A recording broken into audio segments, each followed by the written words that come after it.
Boa noite a todos, caros irmãos. Que sejamos abençoados, que Jesus permita que nossos corações sejam tomados por sua paz. Essa noite nós vamos falar da paz de Jesus, da paz que começa em nós, começa internamente na gente. Quando nós pensamos em paz, pensamos em dizer, conceituar uma paz, a gente coloca que a paz é um sentido, tem um conceito negativo. E o que isso quer dizer?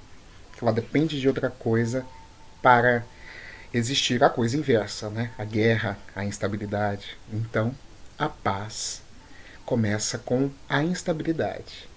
Quando a beleza da Gênese narra o paraíso, ele está dizendo que não havia guerra, também não havia paz.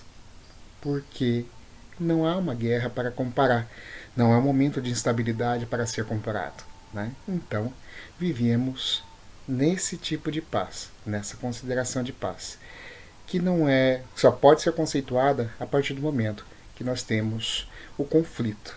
Né? E o conflito é a nossa origem. Quando diz que nós fomos criados ignorantes, quando Deus nos fez, passamos por todas as fases da evolução. Então imaginemos que somos de origem de seres brutalizados. E considerando a evolução dos planetas, nós começamos como seres brutalizados há muito tempo, há outras encarnações. Se estamos aqui hoje, é sinal que passamos por essa parte. E como nós podemos imaginar os mundos brutalizados, né? As culturas brutalizadas, as humanidades brutalizadas, nós podemos imaginar enquanto imperando a lei do mais forte, né? Sem uma consciência ainda de Deus. É o que nos torna humano. Essa brutalidade ainda domina o ser em evolução. E quando a gente para olhar que a nossa origem é no conflito, é a sobrevivência através do conflito. O instinto de sobrevivência ainda é mais forte, ele é mais forte. E depois surge o instinto divino, né? A guerra, o conflito, é basicamente a essência dos mundos brutalizados. E com o tempo a gente vem evoluindo e tentando vencer. Mesmo quando a Terra já se torna um planeta de provas e expiações, ainda os conflitos perduram e marcam nossa condição aqui, não é verdade? E nesse processo, nessa condição, nós podemos perceber que a nossa cultura começa, a nossa cultura ocidental começa com pode ser identificada em seu início na Grécia Antiga, mas no Império Romano, a Pax Romana, a Pax Romana era gerada por um império tão grande que foi o Império Romano, que ele causava, a grandiosidade dele era oferecer paz ao mundo sob o domínio de Roma. Né? Essa é a primeira paz que o mundo ocidental passa. Né? E é nesse período que Jesus nasce, que Jesus vem à Terra, que o período de Jesus começa. Né? Essa Pax Romana, Pax com X, né? Do latim, por isso que a gente tem algumas instituições que se chamam Pax, né? Que é paz em latim, é o período de estabilidade e de estabelecimento do Império Romano. E o que isso quer dizer objetivamente para nós? Que esse período de paz do Império Romano é onde Roma impunha à força essa condição de estabilidade sob a promessa de segurança para as pessoas na Terra. Ela impõe essa condição de segurança, dizendo: eu vou oferecer segurança, mas eu preciso te dominar. E é nessas condições onde o mais forte se estabelece sempre, onde se mantém as condições que estão postas lá, onde se mantém que o mais forte vai continuar mais forte e talvez muito mais forte do que já era, onde o mais fraco e mais pobre vai cada vez estar em uma condição pior nesses aspectos. Né? A partir de então, nós conseguimos entender que o que Jesus veio trazer, o que ele contestou em todo esse processo, né? O que ele trouxe de novo dentro da lógica que imperava no Império Romano. Veja, Jesus nasceu no Oriente Médio, numa região dominada pelo Império Romano. Eles não eram romanos em si, alguns eram cidadãos do Império de Roma, mas não eram romanos, como por exemplo O povo hebreu, os judeus, eles foram submetidos ao Império Romano. Tinham seus reis, tinha a sua religião mantida, mas eram submetidos ao Império Romano. E por isso toda essa confusão que nós temos que ter de conhecimento do texto bíblico é sobre esse momento em que Jesus é julgado, né? Sendo que ele não é condenado, nem chega a ser acusado pelos romanos, mas ele é condenado pelos hebreus, pelo seu povo, né? Pelos judeus em si, né? Essa paz que Jesus traz, ela é muito agressiva para a concepção do mundo na época, né? Jesus vem trazer uma paz diferente. Por que Jesus traz uma paz diferente? Sob a promessa do profeta que vem e dominar todos os reis, né? Diante dessa promessa, Jesus vem como um simples menino, nascido numa condição humilde, e em nenhum momento há um apoio de um rei, a herança de reis, né? Para que ele se aporte, para que ele se transforme num grande rei para a humanidade. Nessas questões que nós começamos a entender de onde surgiu a moral do Cristo, a moral do cristianismo, na verdade, né? O comportamento de Jesus que gerou um novo momento para o mundo. É nesse instante que a gente vê que Jesus foi um rei, subiu, estabeleceu a sua cultura sem o poder das armas, das guerras. Então ele vinha trazer uma nova ordem ao mundo. Ele traz a nova ordem dele do amor, né? A doutrina de amor que ele nos traz. Essa doutrina de amor é traduzido como o grão de mostarda, a pequena semente, a menor delas, mas que dá uma grande árvore, uma grande torceira, né? É forte, é intenso, né? Então, a semente, aquela pequena semente, o pequeno detalhe, é aquilo que transforma, vai crescer como uma árvore frondosa, mas como a sua sombra que produz é que traz a felicidade para as pessoas, né? Que traz o conforto, o acolhimento. Ser acolhido sem precisar da hostilidade dos exércitos romanos, né? Sem precisar de usar armas para se impor. E talvez esteja aí o nosso tema, né?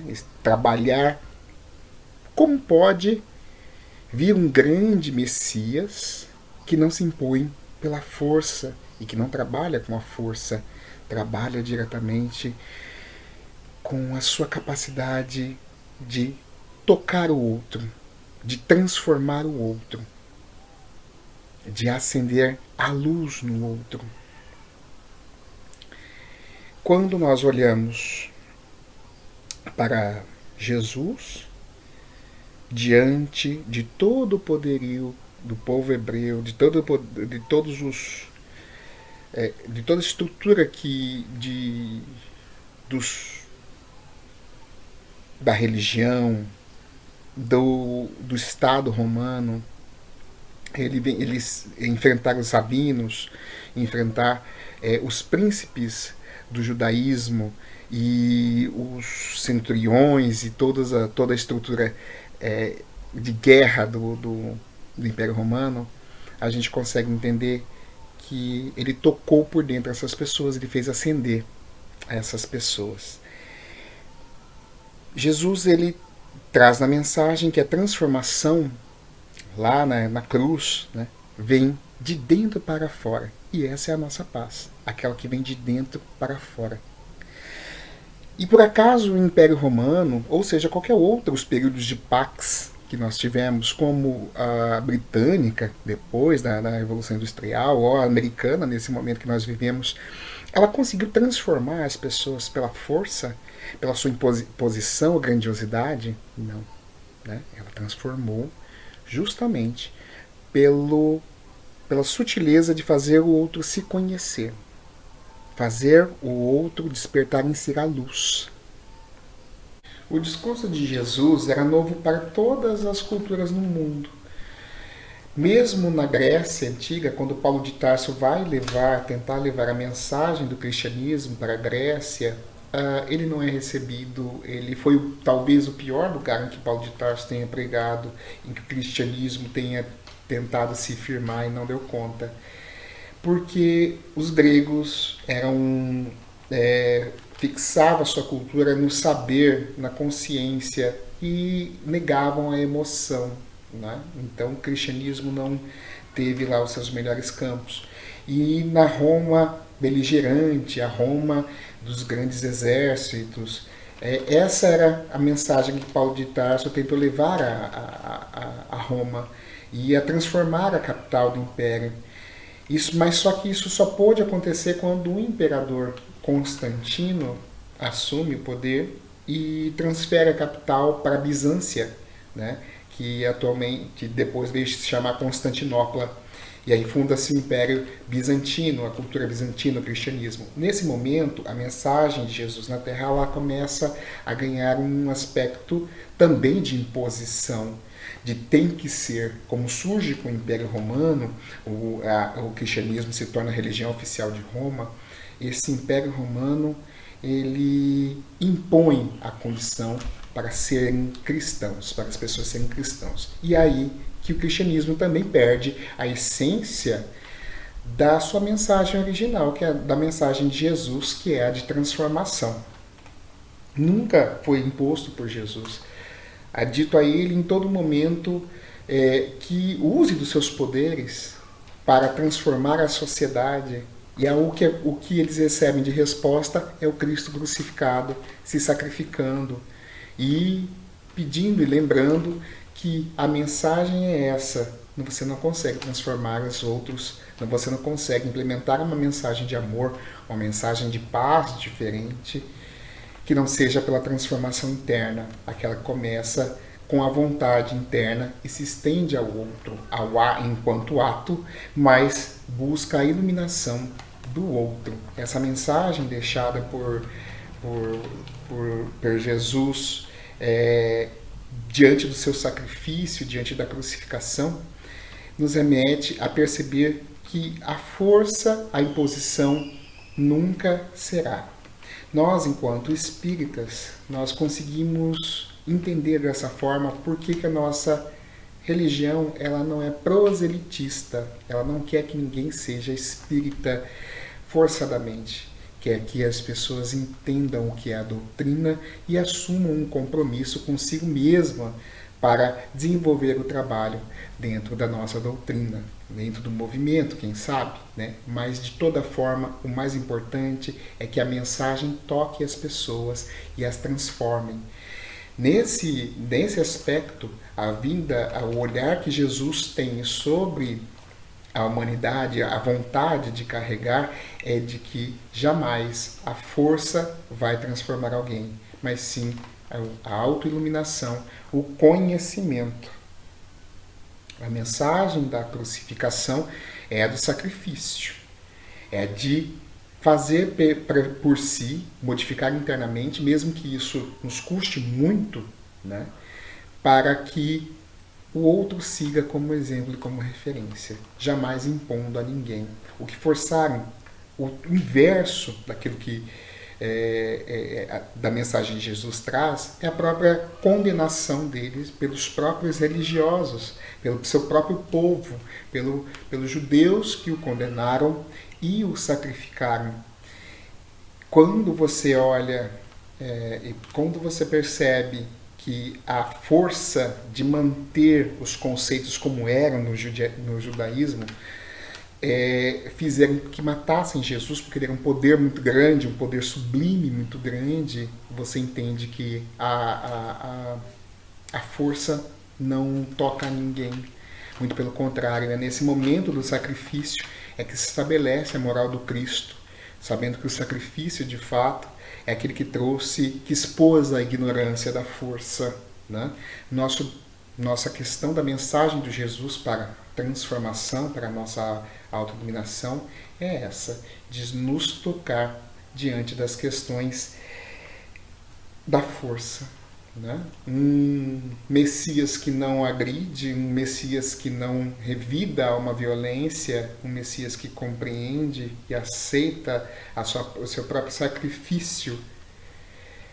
É alguém que traz um outro tipo de mensagem para nos compreendermos. E essa compreensão passa necessariamente pelo autoconhecimento, pelo despertar da luz dentro de nós, pela vontade que temos de nos transformar e melhorarmos, de saber que nós não somos donos da razão, como os gregos, e não somos senhores das forças, como os romanos, e também como os próprios hebreus foram com Jesus. Nós somos senhores, devemos ser como Jesus, nos auto-iluminar e deixar com que o mundo prove, pensar no nosso ser eterno, deixar que o mundo prove que a força, que a matéria é passageira e tudo que vem dela se torna efêmero, a não ser que seja para um aprendizado eterno das nossas questões.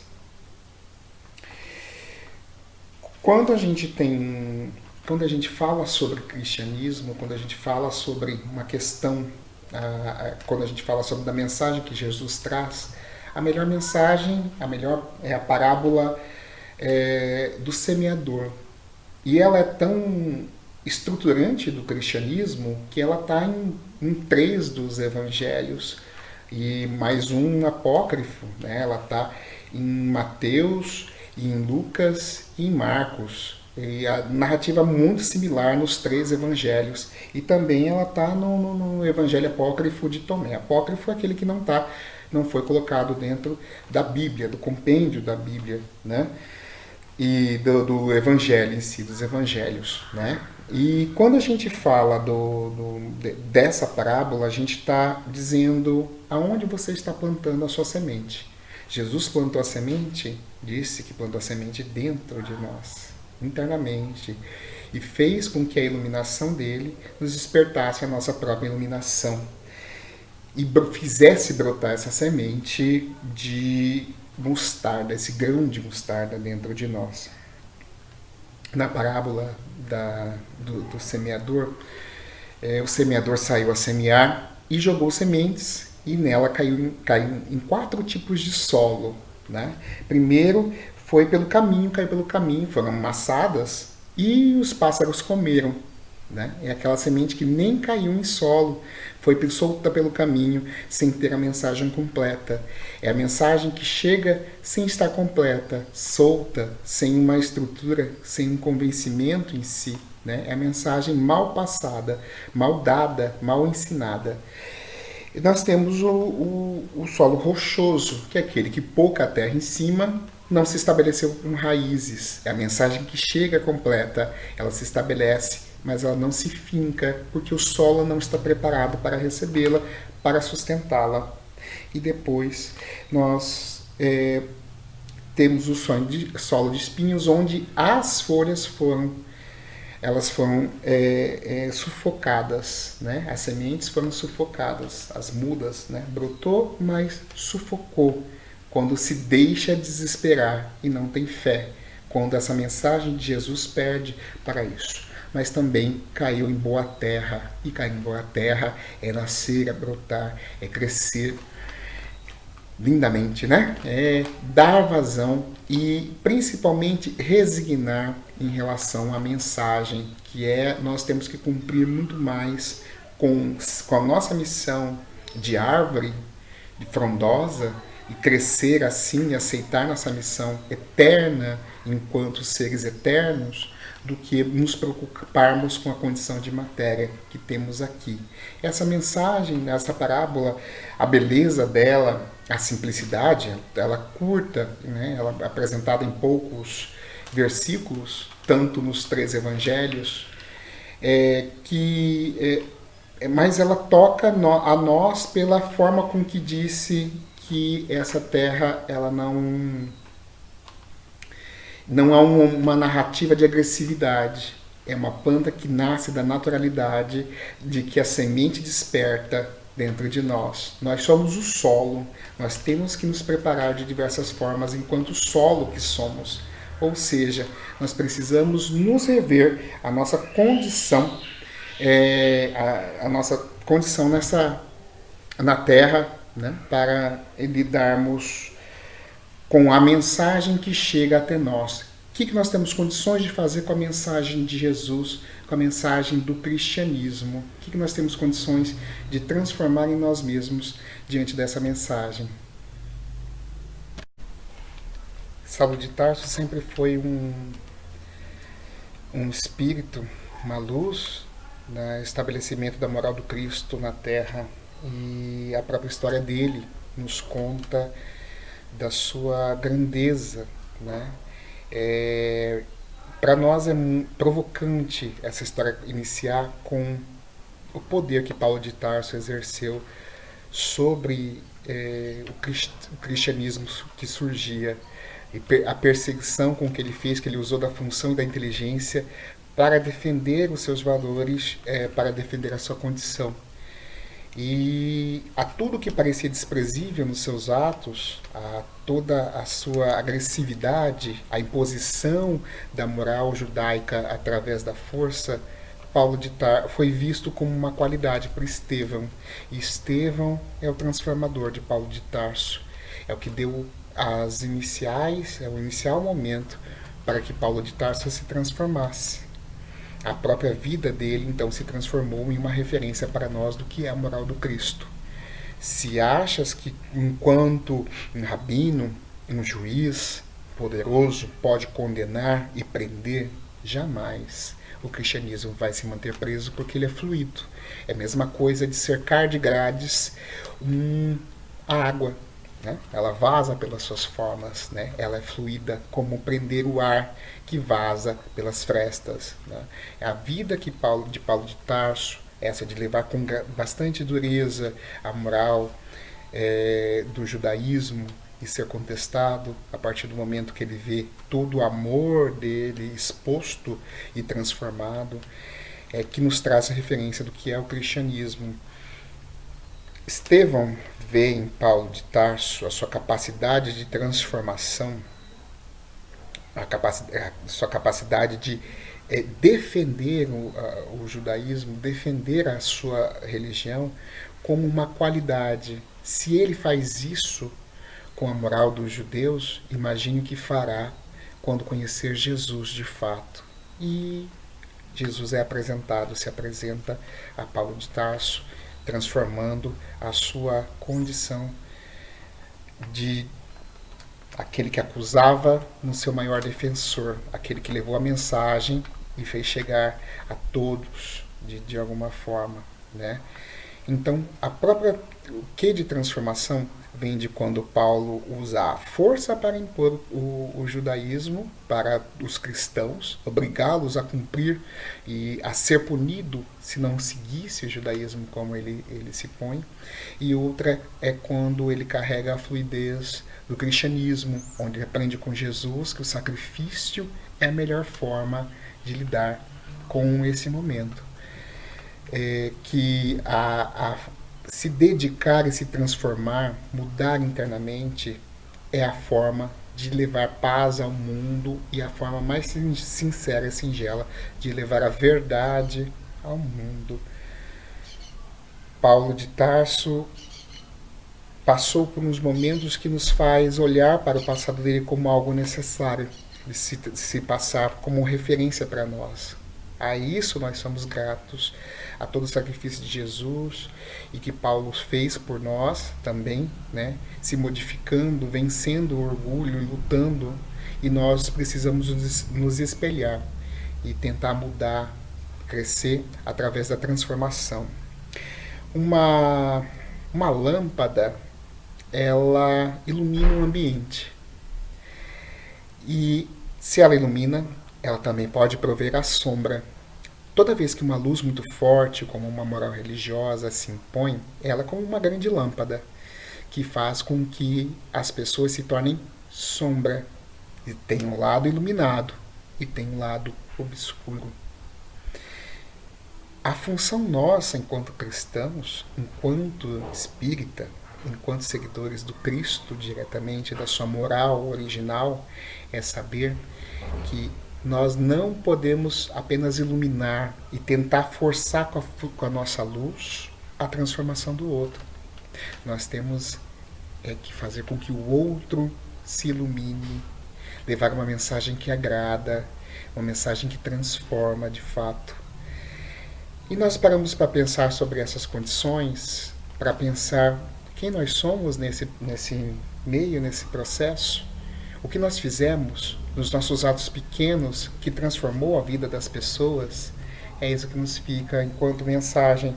E aí, o quanto nossos atos, o quanto o ato de Paulo de Tarso, lá de sacrifício, fez referência para o mundo e transforma nossas vidas até hoje.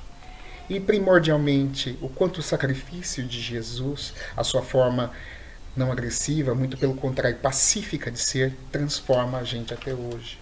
O quanto a paz que Jesus carrega nos transforma, não é? Olha que bela mensagem que nós temos. E foi-se o Império Romano, se enterrou o Império Romano, e vieram outros reis, grandes reis, e vieram outras grandes guerras. E o que permanece? A mensagem de paz de Jesus, do seu amor, da sua caridade, que nos transforma até hoje. E nós somos agentes dessa transformação. E hoje, o que nós fazemos para transformar o outro, para iluminar o outro, não impondo as nossas condições, mas fazendo com que esses valores cresçam, sejam despertados, sejamos a luz que faz a semente brotar, que faz aquele grão de mostarda pequenino, que parece ínfimo, transformar. Jesus, um homem pequeno diante de tamanha grandiosidade da humanidade, fez o mundo se transformar, fez a humanidade se rever. Nós somos parte disso, os nossos pequenos atos, aceitar a nossa missão é importante, enquanto, por mais pequena que ela pareça hoje, mas o quão grandiosa ela será futuramente. O quão pequenos são os atos de transformação das pessoas, os atos que transformam a vida das pessoas. Às vezes nem sabemos que somos instrumentos da paz de Deus, mas que transformam a vida das pessoas. Só de reproduzirmos os atos, a referência que Jesus nos deu, de levarmos uma mensagem, sem querer que a pessoa mude, mas que um dia desperte nela a vontade de se mudar, se auto-iluminar, e assim transformar em lâmpada também, que ilumina o mundo. Então, estimulamos que os outros, que todos sejamos lâmpadas iluminadas, e não pessoas que apenas aceitam as condições. Que as pessoas possam se iluminar e que nós sejamos instrumentos de Deus para despertar de todos. Eu agradeço esse momento, essa oportunidade de usar esse método que é tão diferente, sem vê-los, sem tocá-los. É um momento, uma condição de transformação que nós temos, e que seja um instrumento que toque as pessoas. Gostaria de orar com vocês nesse momento para encerrarmos a nossa mensagem, e guardo com muita boa vontade o retorno de vocês. Oramos pela humanidade. Pai amado, que nos inspira, que nos conduz nesse momento de prece, que nos eleva, Senhor de infinita misericórdia, nós somos gratos por sua mensagem, pelo sacrifício de Jesus, pelo seu exemplo, pela dedicação dos apóstolos, dos espíritos de luz que o acompanharam, que se iluminaram e trouxeram seu exemplo para nossas vidas. Pai, muito obrigado por todos esses instantes. Obrigado pela sua mensagem. Obrigado por nos transformar a cada dia. Que nesse momento de isolamento seja um desses momentos que nos transformem, que possamos nos rever, que possamos principalmente resignar diante daquilo que nos acontece, diante da dor que parece nos vir, e que possamos confiar nos seus desígnios para a humanidade. Muito obrigado, Senhor, por nos fazer assim, por nos fazer pessoas que evoluem, por nos amar no momento da criação, e que desejamos progredir a cada instante, a cada passo, a cada momento que nos chegue. Pai, nós estamos aqui. Nós somos pessoas prontas ao trabalho. Que através de nós possamos despertar, sua mensagem possa despertar no outro, nos nossos irmãos, a luz que brilha, a semente que brota e também fazer parte da grande árvore que é a sua mensagem. Gratos somos por estarmos reunidos, mesmo à distância. Gratos somos, Pai, por termos a Ti no coração. Que assim seja, graças a Deus.